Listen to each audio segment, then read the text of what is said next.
자, 여러분 한 가지 질문하겠습니다. 여러분들에게 좋은 소식은 무엇입니까? 어떤 소식을 들을 때에 여러분들에게 좋은 소식이 되시겠어요? 어떤 소식이 여러분들에게 좋은 소식입니다. 같이 한번 묵상해 보십시오. 제가 지난주에 졸업식 잘 마쳤습니다. 여러분들에게도 좋은 소식인가요? 네. 솔직히. 사모가 다음 주, 그 다음 주 목요일 출산. 오늘 12일 남았습니다. 여러분에게 좋은 소식입니까? 아멘. 진짜로요? 아멘. 여러분, 사실 우리에게 좋은 소식은요, 나 개인에게 좋은 소식은요, 나에게 필요한 것이 채워질 때 좋은 소식이에요. 세상에 있는 좋은 소식은요, 대부분 이렇게 되는 거예요. 왜 여러분들에게 저의 졸업이 좋은 소식이 아닐 수도 있는 건 여러분들에게 그것이 필요가 없기 때문에 그렇습니다. 제가 필요로 이해해서 열심히 공부했고 연구했고 그 결과 졸업을 할 수 있는 거예요. 그건 저에게 좋은 소식이죠. 물론 조금 더 광범위하게는 담임 목회자로서 역량을 갖추면 여러분들에게도 좋은 소식이겠지만, 결과적으로 진짜 좋은 소식은 나에게 필요한 것, 내가 노력했을 때 어떤 성과를 이룰 때의 좋은 소식이 진짜인 거예요. 예를 들어 열심히 공부했어요. 열심히 공부한 만큼 좋은 곳에 취직했다. 이거 좋은 소식이죠. 그리고 내가 열심히 애쓰고 노력한 거에 대한 결과가 나에게 돌아왔을 때 좋은 소식이에요. 그런데 나에게 좋은 소식이 모든 사람에게 좋은 소식은 아닙니다. 그런 의미에서 진짜 좋은 소식은 모든 사람을 만족시킬 수 있는 소식이 크게 좋은 소식인 거죠. 이해가 되시죠? 그런 의미에서 오늘 기쁘다 구주 오셨네 찬양을 했는데, 예수 그리스도는 우리에게 좋은 소식입니다. 아멘이시죠? 왜 좋은 소식이냐? 하나님의 약속이 이루어져 버렸어요. 내가 내 아들을 너에게 주겠다. 왜 오신 거예요? 우리의 죄를 속량해 주시기 위해서. 하나님과의 관계가 막혔어요. 다리가 끊어졌어요. 예수 그리스도가 그 통로가 되어 주셨기 때문에 좋은 소식입니다. 근데 예수 그리스도가 왜 더욱 좋은 소식이냐? 세상의 소식은요, 내가 노력한 걸로 인한 결과로서 듣는 것이 좋은 소식인데, 복음은요, 내가 노력한 것이 없어요. 예수님이 그냥 오신 거예요. 그 은혜로 우리에게 구원이 주어졌기 때문에 이건 더욱더 좋은 소식입니다. 근데 더더욱이 더 좋은 소식인 이유는 그 좋은 소식이 나에게 왔다라는 거예요. 보잘것없는 나에게. 아무 값없이 주어진 은혜가 나에게 오는 거예요. 이 수많은 사람들, 아직도 못 들은 사람들이 많거든요. 그 좋은 소식, 그 기쁜 소식이 나에게 왔다는 건 너무나도 놀라운 소식이에요. 오늘 본문에 2장 10절을 한번 보여주실 거예요. 천사가 목자에게 찾아가서 이렇게 얘기해요. 큰 기쁨에 좋은 소식을 너희에게 전하겠다. 이렇게 얘기했어요. 이 소식은 예수 그리스도가 탄생하신 그 사건인데, 천사가 뭐라고 이야기하냐면 큰 기쁨이 있는 좋은 소식이라는 겁니다. 여러분들에게 지금 있는 예수 그리스도의 복음이 여러분들에게 큰 기쁨의 소식입니까? 아니면 그냥 알고 있는 사실입니까? 오늘 본문에서 목자들에게 전해준 천사가 이 소식을 왜 이토록 큰 기쁨의 소식이라고 말했는가? 여러분들은 그 큰 기쁨을 누리고 계십니까? 아멘이 없으세요? 진짠가? 그게 큰 기쁨이지? 아니면 여러분들에겐 그 기쁨이 소멸되었거나 아니면 그 기쁨의 의미를 잘 모르고 계셨을 수 있습니다. 그런데 왜 천사는 목자에게 큰 기쁨, 그냥 좋은 소식이라고 이야기하면 될 것을 큰 기쁨이 있는 좋은 소식이라고 말했습니다. 이제 그걸 찾아보면 돼요. 그럼 찾아서 보면 우리에게 그냥 좋은 소식, 보편화된 좋은 소식, 나에게 찾아온 값없는 좋은 소식이 오늘 말씀을 통하여서 큰 기쁨을 줄 줄 믿습니다. 여러분 오늘 말씀을 좀 볼게요. 1절, 2절, 3절 보겠습니다. 그때에 가이사 아구스토가 명령을 내렸어요. 온 천하 백성들에게 호적을 해라. 인구조사를 말하는 전 지방에 흩어졌던 모든 사람들이 호적을 하러 고향에 올라갔다.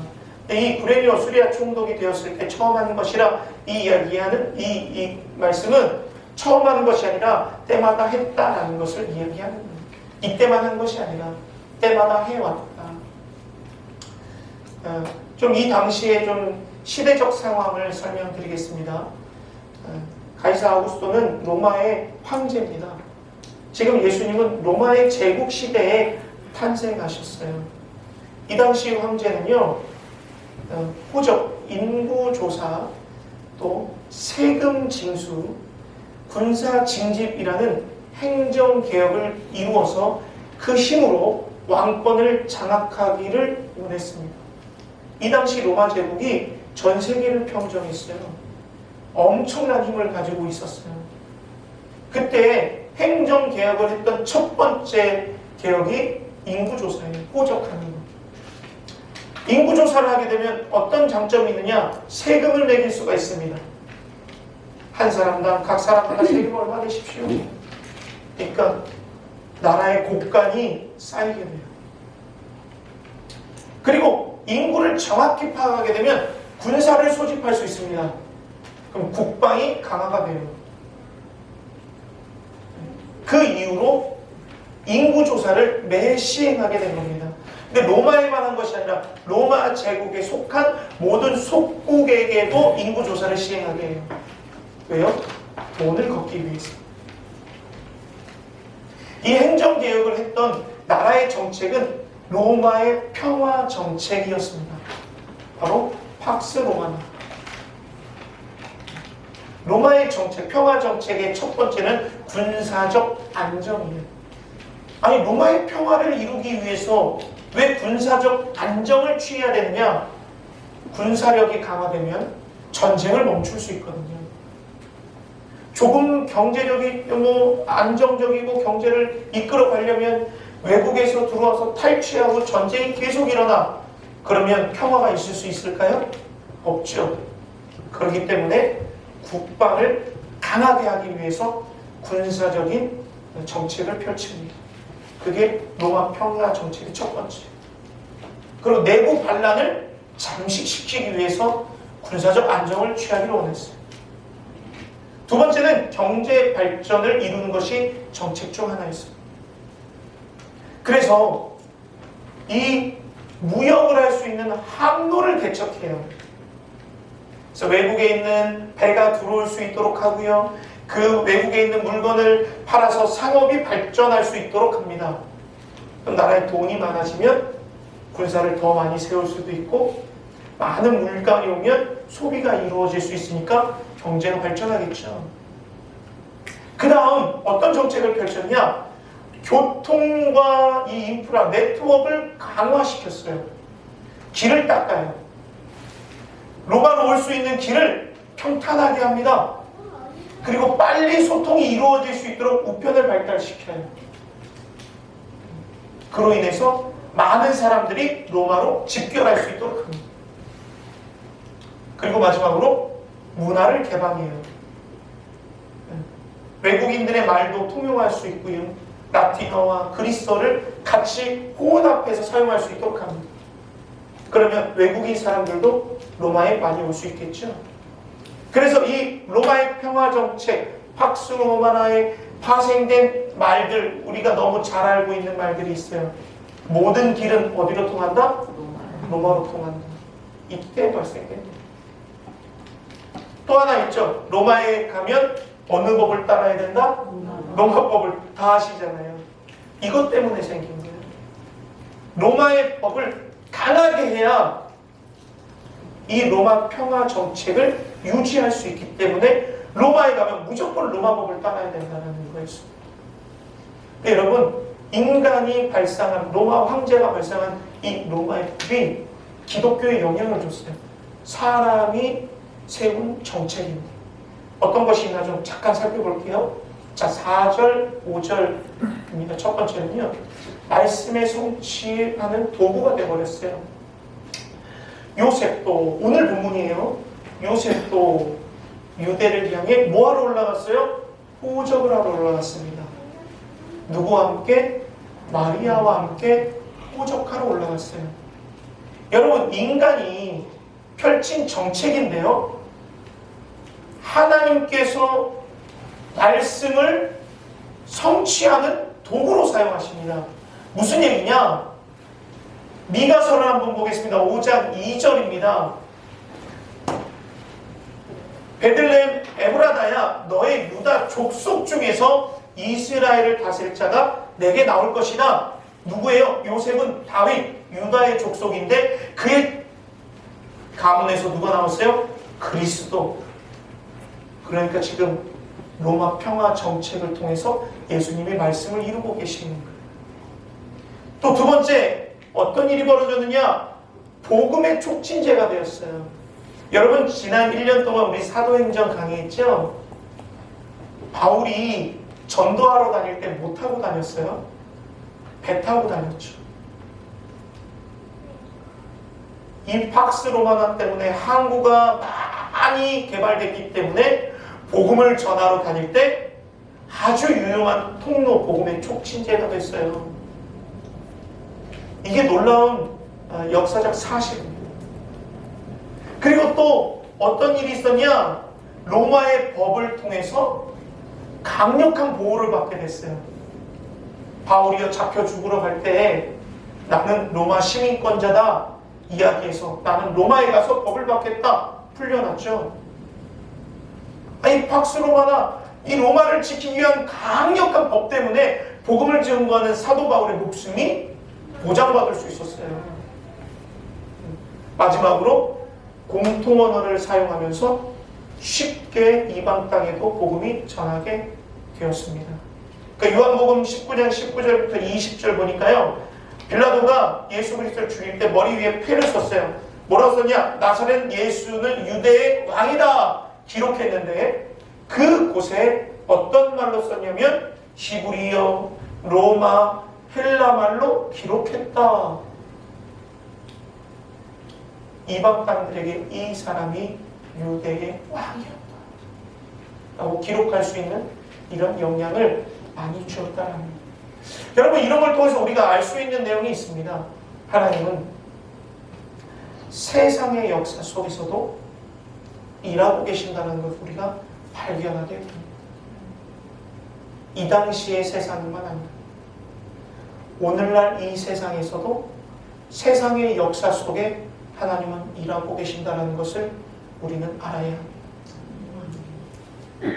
이 세상의 역사 속뿐만 아니라 우리 개인의 역사 속에서도, 개인의 시간 속에서도 하나님은 일하신다는 것을 여러분 기억하시길 바랍니다.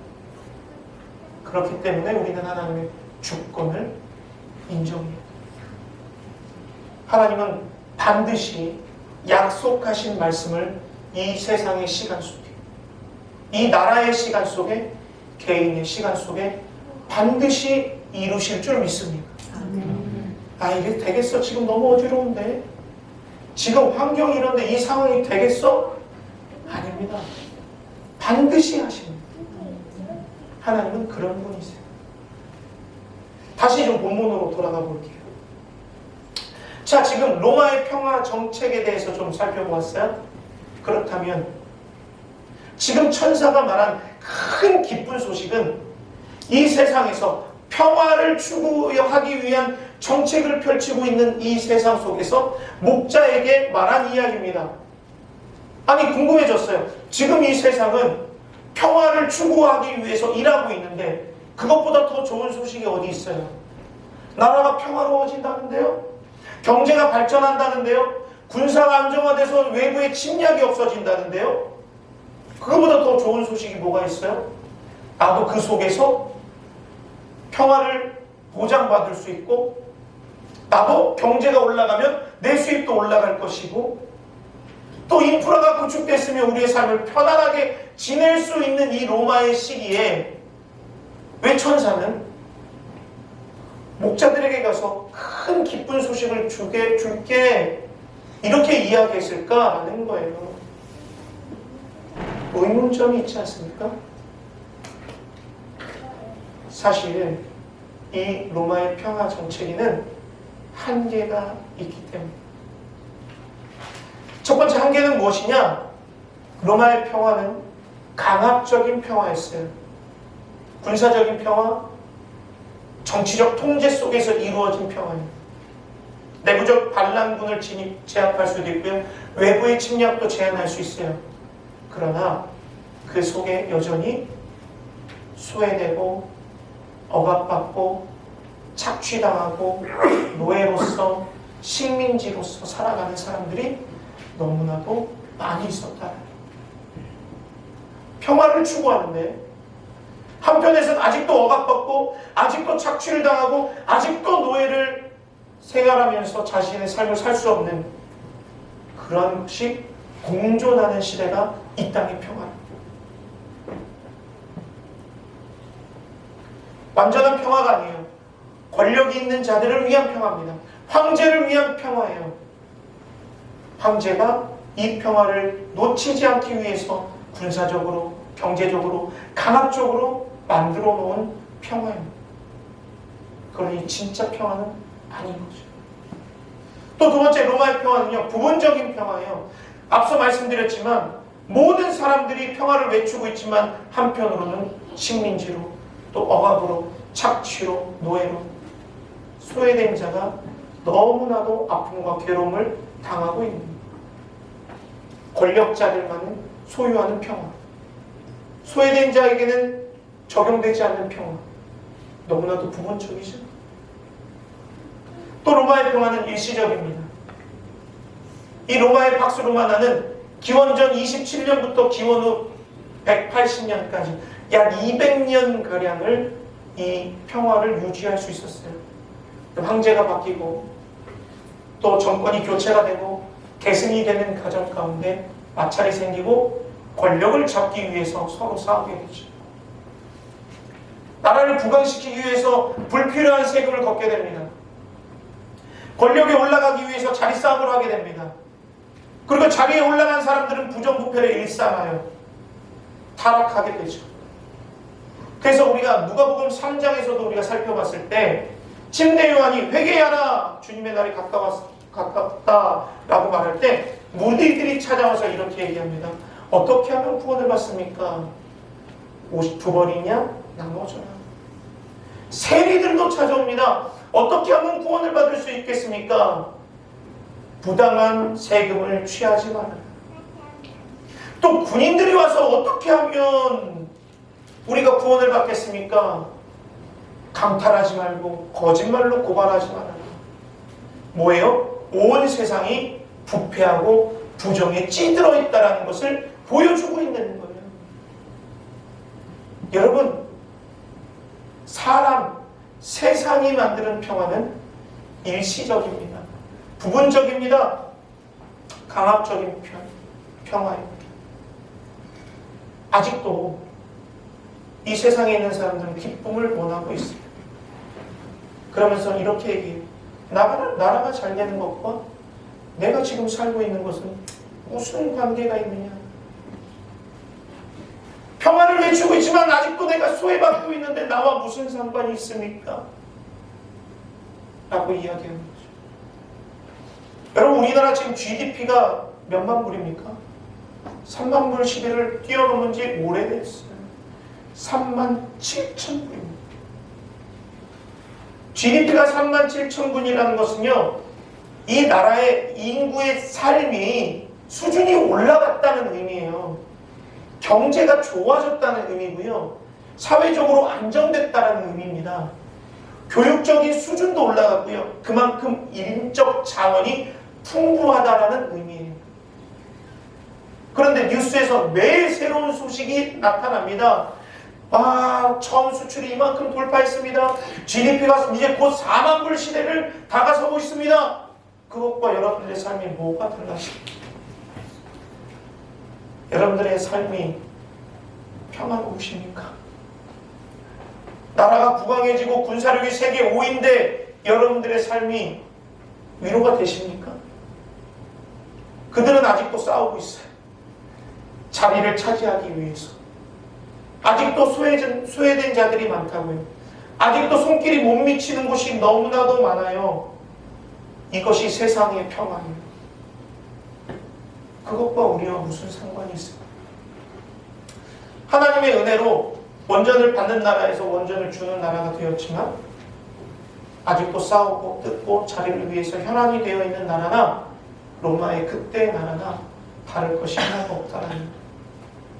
결국 세상이 주는 평화는 우리의 갈급함을 채워줄 수가 없습니다. 6절, 7절 한번 본문을 볼게요. 자, 마리아가요, 해산할 때가 됐어요. 좀 이따 사모님 배 한번 보세요. 해산할 때. 아주 본문이 딱 맞아요. 생각해 보십시오. 해산할 때가 된 산모가 왔는데 여관이 없어요. 이게 세상의 평화입니다. 산모가 편안하게 들어갈 곳 쫓아내주지 않는 것. 이게 세상의 모습입니다. 그런데 한편으로 다시 한번 볼게요. 첫 아들, 이 마리아가 잉태된 아들은 어떻게 잉태가 됐어요? 성령을 통해서. 성령으로 이 잉태된 아이를 낳기 위해서 또 포적을 하기 위해서 올라갔는데 여관이 없대요. 모두 고향으로 올라와서 여관에서 숙소를 잡고 생활하려다 보니까 이 예수님이 탄생해야 되는데 여관이 없어서 말구유에 들어가서 탄생했어요. 지금 누가를 쓴 작가가, 저자가 누가인데 지금 요셉과 마리아의 지금 안타까운 상황을 그대로 보여주고 있습니다. 근데 갑자기 8절에 목자한테 넘어갑니다. 마리아가 말구유에 누워있는데 8절에 갑자기 이상하게 목자로 확 시선을 바꿔요. 목자에게 찾아가서 이렇게 얘기하는 거예요. 천사가 이르되 내가 온 백성에게 미칠 큰 기쁨의 좋은 소식을 너에게 주겠다. 그 소식은 다윗 동네에 난 구주 곧 그리스도다. 이렇게 말하고 있습니다.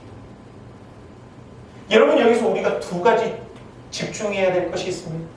큰 기쁨의 소식, 세상이 줄 수 없는 큰 기쁨의 소식, 그 예수 그리스도가 말구유에서 시작했다는 것이죠. 그 소식을 가장 먼저 들은 자가 목자라는 겁니다.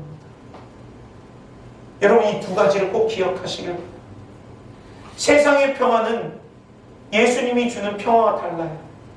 다시 예수님이 주는 평화는 세상이 주는 평화와 달라요. 출발부터가 다른 거예요. 하나님이신데 마구간에서 시작해. 왕인데 미천한 자로 시작해. 내 생명을 다 주고 시작합니다. 가장 소외되고 미천한 자에게서부터 출발하는 것이 예수님이 주신 평화입니다. 예수님의 평화는 첫 번째 어떤 평화냐? 사랑과 희생의 평화입니다. 예수님은 하나님이신데 이 땅에 와서 내 생명을 주셨어요. 높은 곳에서 낮은 곳으로 오셨어요. 요한복음 14장 27절에 평안을 너에게 끼친다. 곧 나의 평안은 너에게 주노니 내가 주는 것은 세상이 주는 것과 같지 않다. 당연히 다르죠. 세상이 주는 평화는요, 권력자들이 소유하고 있는 평화인데요, 절대 주지 않는 평화입니다. 로마법을 지킬 때에만 받을 수 있는 평화예요. 근데 예수님의 평화는요, 내 것을 다 주는 평화예요. 내 목숨까지도 주는 평화예요. 법을 지킬 때만 주는 평화가 아니라 그냥 주는 평화. 사랑의 평화, 희생의 평화. 또 두 번째 예수님의 평화는요, 차별이 없어요. 돈 있는 자에게만 있는 평화가 아니라 들에 있는 목자한테도 있어요. 눈먼 자에게도 있어요. 사마리아 여인, 가늠한 여인에게도 줘요. 차별이 없습니다. 돈 있다고 주는 게 아니에요. 하나님의 평화는 모든 사람들에게 허락된 평화입니다. 세상은 팍스 로마나로 외치고 있지만 넓은 광야에 있는 목자는 아직도 애타게 기다리고 있습니다. 여러분, 이 당시의 목자는요, 아주 비천한 자예요. 노예예요, 노예. 근데 여러분, 얼마나 간절했으면 자기들이 맡고 있는 이 양을 버리고 예수님에게 갔겠습니까? 12절 볼까요? 너희가 가서 그 예수, 아기를 봐라. 이것이 표적이다. 그러니까 목자들이 이걸 보고, 야, 서로 말하되 우리 가서 천사가 말한 거 보러 가자. 그리고 빨리 가서 그 위에 누이신 아기를 찾았다. 기쁜 소식을 위해서 자기들이 돌보고 있는 양떼를 버리고 갈급함을 채워줄 수 있는 아기 예수, 어린 양을 만나러 가는 거예요. 내가 목자가 아니라 이제 양이 되기를 결단한 것. 그 어린 양을 나의 목자로 모시기로 결단한 놀라운 사건이 일어나고 있는 우리의 갈급함이 예수를 만날 때, 진짜 양을 만날 때, 차별 없는 평화가 우리에게 임할 때 우리의 삶은 변할 수밖에 없어요. 이것이 놀라운 평화입니다. 마지막으로 예수님의 평화는 영원한 평화입니다. 에베소서 2장 14절이에요. 그는 우리의 평화이신지라 둘로 하나를 만드사 원수된 것 곧 중간에 막힌 담을 자기의 육체로 허무셨다. 관계 회복을 이루셨어요. 담을 허물어 버리셨어요. 이것은 일시적인 것이 아니라 영원한 것입니다. 이게 얼마나 큰 위로가 되는지 아십니까? 제가 목요일날 졸업식 할 때 총장님이신 피영민 목사님이 여기 졸업생들 전부 한 300여 명 되는데 모아놓고 이렇게 얘기했어요.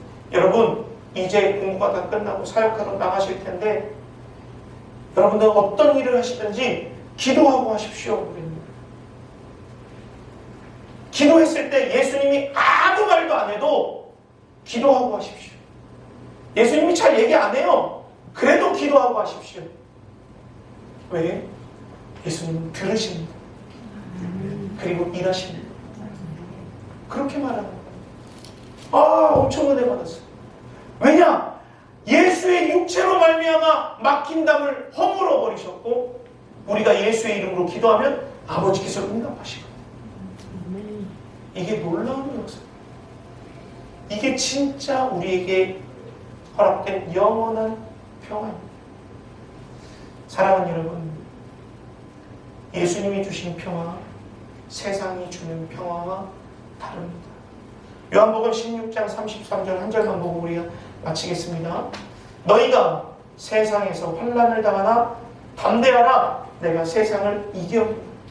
우리에게 참된 기쁨이 되시는 것 예수 그리스도께서 세상의 모든 어둠의 권세를 이기시고 세상을 이기시고 우리의 영원한 주인이 되셨기 때문에 우리에게는 그것만으로도 놀라운 기쁨의 소식이 될 줄 믿습니다. 목자들이 이것을 보고 하나님께 영광을 올려드렸던 것처럼 사랑하는 여러분, 예수로 말미암아 우리에게 큰 기쁨이 있기를 주님의 이름으로 축원합니다. 우리 함께 찬양하겠습니다.